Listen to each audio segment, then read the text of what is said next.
गंभीर मसला है। मुख्यमंत्री पे हत्या का मुकदमा चला, मुख्यमंत्री को जुर्माना देना पड़ा, तो आप जांच करवाइए और इसके खिलाफ कार्रवाई होगी। ये झूठ बोल रहा है।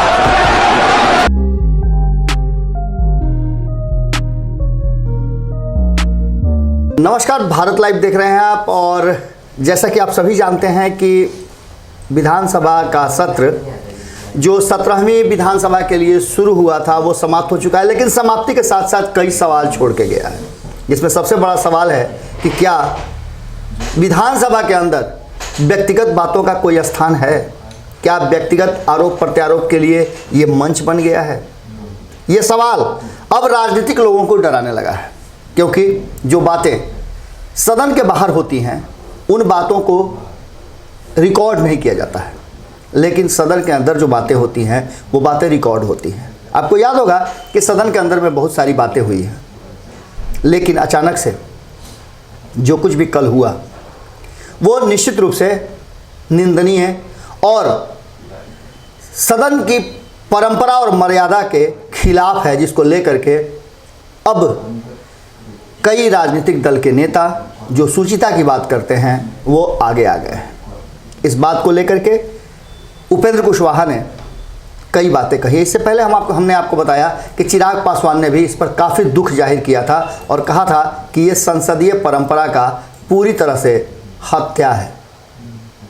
संसद में असंवैधानिक और गैर जरूरी बातों को नहीं करना चाहिए, क्योंकि पूरी जनता इन चीज़ों को देख रही है और सदन की कार्रवाई रिकॉर्ड की जाती है। अगर सदन की कार्रवाई में कोई बात हटाने की ज़रूरत पड़ जाए जिस पर व्यक्तिगत आरोप प्रत्यारोप, तो ऐसी स्थिति में कहीं ना कहीं मर्यादा भंग होती है। जिस तरह की कल बातें हुई उसके हमने आपको कई बार दिखाए हैं, लेकिन हम एक बार फिर से आपको दोनों ही पक्षों के हमले का थोड़ा थोड़ा अंश दिखा रहे हैं। सबसे पहले हम आपको दिखा रहे हैं कि, लेकिन इससे पहले हम आपको बता दें कि जिस तरह से उपेंद्र कुशवाहा ने जम करके हमला किया है और उन्होंने साफ तौर पे कहा है कि अगर इस तरह के संसदीय परंपरा वाले लोग जीत करके गए हैं, इस तरह का आचरण करते हैं, तो निश्चित रूप से बेहतर है कि हम सदन से बाहर हैं। कम से कम हम इस ओछे हरकत के गवाह तो नहीं बने। क्या कुछ कहा है हम उसको आपको बताते हैं, लेकिन उससे पहले आप देखिए कि किस तरह से तेजस्वी यादव ने नीतीश कुमार के बयानों का जो उन्होंने चुनाव के दौरान कहा था उसको सदन में बोलते हुए अपनी बात रखी। दिया जाएगा क्या? ठीक, बोलिए। गंभीर मसला है। मुख्यमंत्री पे हत्या का मुकदमा चला, मुख्यमंत्री को जुर्माना देना पड़ा। क्या हमने गलत बोला है? ये तो साफ विषय आ चुका है। महोदय एक बात तो बैठ जाइए, आप बैठ जाइए नेता प्रतिपक्ष। जैसा कि आपने देखा, अब इसके बाद जो मुख्यमंत्री नीतीश कुमार के जवाब आए वो और चौंकाने वाले थे। इस चौंकाने वाले बयान को आपको जरूर सुनना चाहिए। सुनिए किस तरह से आपा खो बैठे मुख्यमंत्री नीतीश कुमार और क्या कुछ कहा तेजस्वी यादव और उनके परिवार को लेकर के।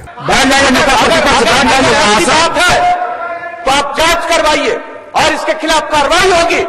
ये झूठ बोल रहा है। मैंने धोखा दिया था। मेरा भाई समान दोस्त का बेटा है, इसलिए हम सुनते रहते हैं, हम नहीं कुछ बोलते हैं। और इसके पिता को किसने बनवाया था? लोकपाल में विधायक दल का नेता, क्या पता है? इसको डिप्टी चीफ मिनिस्टर किसने बनाया था? और जब इस पर आ रहा था हमने कहा एक्सप्लेन करो। जब एक्सप्लेन नहीं किया तब हमने छोड़ दिया।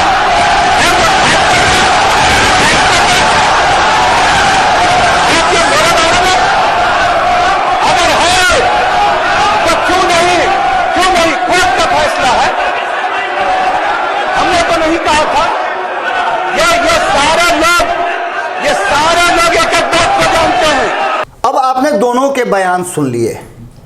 इन सब बयानों पर आपकी प्रतिक्रिया क्या है वो तो हम जरूर जानना चाहेंगे। आप कमेंट बॉक्स में अपनी प्रतिक्रिया जरूर दें। लेकिन इसके साथ आपको हम बताना चाहते हैं कि उपेंद्र कुशवाहा जो भले ही एक पार्टी के रूप में अपने एक भी सदस्य सदन में नहीं दे पाए हों, पर उनके गठबंधन ने 6 सीटें जीती हैं और 6 सीटें जीत करके वो विधानसभा में अपनी उपस्थिति दर्ज कर चुके हैं। इसमें बड़ा योगदान रहा है कहीं ना कहीं उपेंद्र कुशवाहा का, क्योंकि लगातार उपेंद्र कुशवाहा वो दूसरे शख्स थे जो सबसे ज़्यादा रैलियां कर रहे थे और सभाओं में अपने गठबंधन को, सेकुलर फ्रंट को वोट देने की बात कर रहे थे। 6 सीटें जीतने वाले इस सेकुलर फ्रंट के सदस्य लगातार विधानसभा की इस कार्रवाई से खुद को दुखी महसूस कर रहे हैं। और क्या कहा है उपेंद्र कुशवाहा ने, हम आपको सुनाते हैं। एक ट्वीट करते हुए उपेंद्र कुशवाहा ने लिखा है कि कुशवाहा ने तेजस्वी पर जो हमला किया उसका अक्षरशः हम आपको बताते हैं कि जिस तरह से सदन में शब्दों का प्रयोग हुआ, जिस तरह की बातें हुई, उसे हम सरासर नकारते हैं और इसके लिए खेद प्रकट करते हैं। इतना ही नहीं, संसदीय परंपरा के उल्लंघन करने वाले ये लोग शायद जनता के जनादेश का गलत उपयोग कर रहे हैं। उन्होंने लिखा है कि माननीय तेजस्वी यादव ने आज सदन में माननीय मुख्यमंत्री श्री नीतीश कुमार जी के प्रति जिस तरह की अभद्र भाषा का प्रयोग किया वह घोर निंदनीय है। छी छी, क्या इसी राड़ी बेटखौकी के लिए सदन है? यानी कि कहीं ना कहीं उपेंद्र कुशवाहा जैसे अपने संयमित और संतुलित भाषा का प्रयोग करने वाले नेता ने भी ऐसी स्थिति में खुद को दुखी महसूस किया है। अगर ये परंपरा चलती रही तो निश्चित रूप से, हालांकि इससे बहुत सारी बातें और भी हुई हैं सदन में, लेकिन बिहार ने जिस तरह का ये एक नया ट्रेंड शुरू हुआ है कि खुद 2 बड़े सदन के लोग, बड़े ओहदे वाले अगर इस तरह से लड़ते हैं तो आम लोगों पर क्या असर पड़ेगा। जुड़े रहे भारत लाइव के साथ, खबरों का सिलसिला लगातार जारी है। नमस्कार। अगर ये वीडियो पसंद आई और वह बिहार के राजनीति और बिहारियत से सरोकार रखेनी तो सब्सक्राइब बटन दबा के चैनल के सब्सक्राइब कर ली। ओजे एगो घंटी बा, ओकरा बटन दबा देला से कुल सटीक और मारक खबर रुआ मुफ्त में मिल जाई। अगर रुआ पत्रकारिता के हमनी के नया प्रयोग में सहयोग कर चाहतानी तो ज्वाइन बटन दबा दी।